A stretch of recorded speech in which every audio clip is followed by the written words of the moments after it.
छात्रों, पिछली क्लास में हमने इकाई 9 को 10 को कंप्लीट कर लिया था। आज हम इकाई 11 को स्टार्ट करते हैं।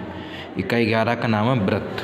आप पिछली क्लास 6 में व्रत की कुछ चीज़ों के बारे में पढ़ चुके होंगे, जैसे व्रत का केंद्र क्या होता है, व्रत की त्रिज्या क्या होती है, व्रत की व्यास क्या होती है, जीवा क्या होती है, चाप, अर्धव्रत, त्रिज्यखंड, व्रत खंड के बारे में समझ चुके होंगे। फिर भी हम बताते हैं। व्रत एक किसी बिंदु से कोई बिंदु दूसरी तरफ ले लें, जैसे ये ओ बिंदु से बी बिंदु डिस्टेंस पर एक हम बिंदु लेके उसको नियत मानकर यदि उसके चारों तरफ हम घुमाएं, ये फिक्स बिंदु ले लें और ये बिंदु एक वेरिएबल बिंदु ले लें, तो इसका जो पथ या मार्ग होगा, इसे हम इसके बिंदु पथ या मार्ग को व्रत कहते हैं। और ये जो ओ से बी तक की डिस्टेंस है, दूरी है, इसे हम त्रिज्या कहते हैं। और ये जो पूरी ये जो ए बी हो जाएगी, इसको हम व्यास कहते हैं, ठीक है। और ये जो ओ पॉइंट रहता है, जिस बिंदु को हम फिक्स मानते हैं, उसे हम केंद्र कहते हैं। और इस व्यास के अलावा जो छोटी छोटी इस तरह से तिरछी रेखाएं ले लेती हैं, कैसी भी लाइनें हो सकती, जो वो सब हमारी क्या होती हैं, जीवा होती हैं, ठीक है। और व्रत का एक छोटा सा हिस्सा, जैसे कि ये मान लो, जैसे हम प्रकार में कोई डिस्टेंस लेके इस तरह से जो लगा देते हैं, इसे हम चाप बोलते हैं। ये पूरा व्रत का एक हिस्सा होता है, ठीक है। और यदि हमने कोई व्रत बनाया है ये इस तरह से, इस व्रत, ठीक है, इस व्रत के व्यास खींचे। व्यास जो है, एक व्यास जो ओ ए ओ बी है, ये पूरे व्रत को 2 भागों में विभाजित करता है, इन्हें हम अर्धव्रत कहते हैं, ठीक है। और त्रिज्या के साथ जो खंड बनता है, जैसे ये हमारा एक व्रत है, व्रत हमारा ये हमारा व्रत है, इसकी त्रिज्या हमारी ये ओ ए ले लो और ये बी ले लो, तो इसे हम बोलते हैं, ये हमारा त्रिज्यक खंड होता है, ठीक है। और जो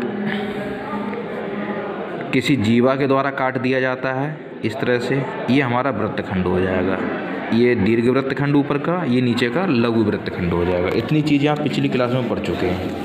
अब हम आते हैं इस क्लास में जो आपका है, वो सबसे पहली चीज़ एक समझिए, ये हमारा एक वृत्त है, ठीक है। इसका हमारा व्यास ए ओ बी है। अब इस व्यास के द्वारा इस वृत्त के किसी बिंदु पर, चाहे यहाँ बना लो, चाहे नीचे बना लो, कहीं भी बना लो, जितने भी कोण बनेंगे वो सभी समकोण होते हैं। जैसे हमने ये ए ओ बी व्यास है, इससे ये कोण बनाया है, ये भी हमारा समकोण होगा, ये भी कोण हमारा समकोण होगा, ये भी कोण हमारा समकोण होगा। इस ए बी व्यास द्वारा वृत्त के किसी भी बिंदु पर कोई भी कोण बनेगा, वो सभी के सभी हमारे समकोण होते हैं।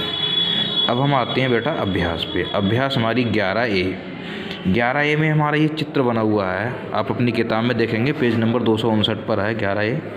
इसमें बना हुआ है हमारा ये व्रत, ठीक है। इस व्रत बना हुआ है, इस व्रत का ये केंद्र O है, ठीक है। ये D पॉइंट व्रत की परिधि पर है, ये भी परिधि पर है, ये A भी एक जीवा है और EF एक जीवा है, ठीक है। जो सेंटर से होकर नहीं जाती, जो केंद्र से या सेंटर से होकर जाती है, उसे हम व्यास बोलते हैं। और सेंटर से इसके परिधि तक की दूरी को हम हमेशा त्रिज्या बोलते हैं। अब हमसे पहले में पूछ रहे हैं कि रेखाखंड ए बी एक जीवा है। अब देखो बेटा, ये ए बी है, ये इसके केंद्र से होकर नहीं जा रही है, अतः ये एक हमारी क्या है, जीवा है, ये हमारा सत्य हो जाएगा। ऐसे ही हमारा दिया हुआ है दूसरा क्यू एफ दिया हुआ है, इसकी त्रिज्या, अभी देखो ये कितना है, क्यू एफ ये दिया हुआ, क्या ये त्रिज्या नहीं है, ये जीवा का आधा हिस्सा है, ये त्रिज्या नहीं है, ये असत्य हो जाएगा हमारा। अब ओ डी देखो, ओ डी, ये इसकी डी पॉइंट क्या है, व्रत की परिधि पर है, वो इसका केंद्र है, तो ओ डी क्या हो जाएगी, इसकी एक त्रिज्या हो जाएगी। ऐसे ये पी सी पूछ रहे हैं, क्या जीवा, ये जीवा नहीं है, जीवा हमारी ऐसे होती है, मतलब एक बिंदु से दूसरी बिंदु तक की दूरी होती है व्रत पर, बट वो केंद्र से होकर जाएगी, तो इसी को हम व्यास बोलते हैं। व्यास भी एक जीवा होती है, ठीक है। तो पी सी जीवा नहीं है। अब बताना अर्धवृत्त में बने कोण की माप होती है। अभी मैंने बताया अर्धवृत्त में बना कोण क्या होता है, समकोण होता है, इसलिए हमारा क्या होगा, इसकी माप 90 डिग्री हो जाएगी, ठीक है। अब क्वेश्चन नंबर 3 देखिए। 3 में आपको बताना है ये आकृति, क्वेश्चन नंबर 3 में आकृति 11.5 के अनुसार अपनी अभ्यास पुस्तिका पर एक आकृति खींचकर उस दीर्घ वृत्त खंड को छायांकित करना है, ठीक है। हमने क्या है, एक ये वृत्त खींच लिया, ठीक है। अब इसका हमने ये जीवा ले लिया ए बी। अब इसके जो बड़ा हिस्सा होगा, देखो बड़ा हिस्सा ये हमारा ऊपर वाला है ना, तो ये दीर्घ मतलब बड़ा होता है ना, इसे हम दीर्घ वृत्तखंड बोलेंगे। जो छोटा होता है इसे हम लघु वृत्तखंड बोलेंगे। अब इससे जो ऊपर का हिस्सा है इसे हमें सेट करना है, तो ए बी से जो ऊपर का हिस्सा है इसे हम सेट कर देंगे, मतलब लाइनें खींच देंगे, या पेंसिल से आप काला काला या पेन से भी पूरी इस तरह से सेट भी कर सकते हैं ऐसे करके, ठीक है। ये हमारा सेट हो जाएगा। तो इसे हमें छायांकित करना है। छायांकित मतलब अलग कलर से सेट करना होता है। तो ये हमारा ए डी बी ये दीर्घ वृत्तखंड है, इसको हम छायांकित कर देंगे। इस क्वेश्चन में बेटा हमें बस इतना ही काम करना है। अगला क्वेश्चन क्या है हमारा 11.6 आकृति। अब ये देखो बेटा आकृति क्या है 11.6 है। इसका ओ वृत्त का केंद्र है। आकृति में निर्मित किन्हीं दो त्रिज्यखंडों के नाम बताइए। अब देखो हमने ये बनाया, एक वृत्त है, ये वृत्त है, ठीक है। इसका ए सी हमारा एक व्यास है, ओ बी हमारी इसकी ये त्रिज्या है, ओ ए भी त्रिज्या हो जाएगी, ओ सी भी त्रिज्या हो जाएगी। अब त्रिज्यखंड बताने, त्रिज्यखंड वो हिस्से होते हैं वृत्त के जो दो त्रिज्याओं द्वारा डिवाइड होते हैं। अब देखो ए ओ बी एक त्रिज्यखंड ये हो जाएगा, ऐसे ही बी ओ सी एक ये त्रिज्यखंड हो जाएगा। बट ये हमारे वृत्तखंड हो जाएंगे, क्योंकि व्यास जो है अर्धवृत्त में या किसी में जीवा द्वारा इस तरह से लाइन द्वारा जो एक पॉइंट से दूसरे पॉइंट तक इस तरह से टच करती है वो वृत्तखंड बनाती है, ठीक है। बट ये त्रिज्याओं द्वारा जो बनता है ये त्रिज्यखंड बनता है। इसलिए एक त्रिज्यखंड हमारा ए ओ बी हो जाएगा और एक त्रिज्यखंड हमारा बी ओ सी हो जाएगा।